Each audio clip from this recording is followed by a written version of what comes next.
ଗପଟିର ନାମ ବୁଦ୍ଧି ଥିଲେ ଉପାୟ ମିଳେ।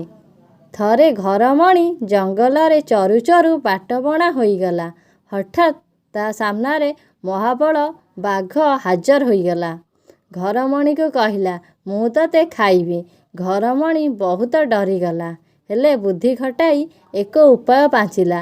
ବାଘକୁ କହିଲା, ଆପଣ ହେଲେ ରାଜା, କେତେ ଜୀବଜନ୍ତୁ ଖାଇ ମୁହଁ ଦାନ୍ତ ଅସନା ହୋଇଯାଇଥିବ। ଆପଣ ଯାଆନ୍ତୁ, ପ୍ରଥମେ ଝରଣା ପାଣିରେ ମୁହଁ ଧୋଇବେ ଏବଂ ଝରଣା କୂଳର ମୁଗୁନି ପଥରରେ ଦାନ୍ତକୁ ପଜେଇ ଆସି ମୋତେ ଖାଇବେ। ଠିକ୍ କହିଲୁ, କହି ବାଘ ଯେମିତି ଝରଣା କୂଳକୁ ଯାଇଛି, ଘରମଣି ଛୁ ମାରିଲା। ହେଲେ ଯାଉ ଯାଉ ସନ୍ଧ୍ୟା ହୋଇଗଲା ଏବଂ ଘରମଣି ଗୋଟିଏ ଗୁମ୍ଫାରେ ଆଶ୍ରୟ ନେଲା। ସେଇଟା ଥିଲା ସିଂହର ଘର। ସିଂହ ଯେମିତି ଗୁମ୍ଫାରେ ପଶିଛି, ଦେଖିଲା ଅନ୍ଧାରରେ ଆଖି ଦୁଇଟି ଚିକ୍ ଚିକ୍ କରୁଛି। ଗର୍ଜନ କରି ପଚାରିଲା, କିଏ ରେ ତୁ?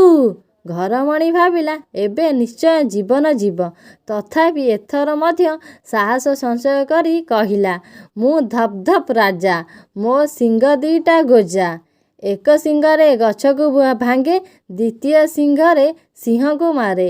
ଏହା ଶୁଣି ସିଂହ ପ୍ରାଣ ବିକଳରେ ସେଠାରୁ ଯାଇ ଆଉ 5ଟା ସିଂହକୁ ଧରି ଆସିଲା। ତାଙ୍କ ଗର୍ଜନରେ ଗୁମ୍ଫା ଥରି ଉଠୁଥାଏ।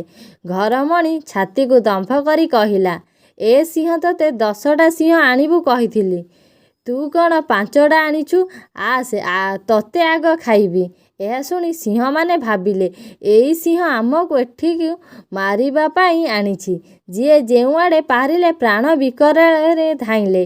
ସକାଳ ହେବାରୁ ଘରମଣି ଘରକୁ ଫେରିଲା। ନିଜର ଉପସ୍ଥିତି ବୁଦ୍ଧି ଯୋଗୁଁ ଘରମଣି ନିଜଠାରୁ ଶକ୍ତିଶାଳୀ ଜନ୍ତୁଠାରୁ ମଧ୍ୟ ନିଜ ଜୀବନ ବଞ୍ଚାଇ ପାରିଲା।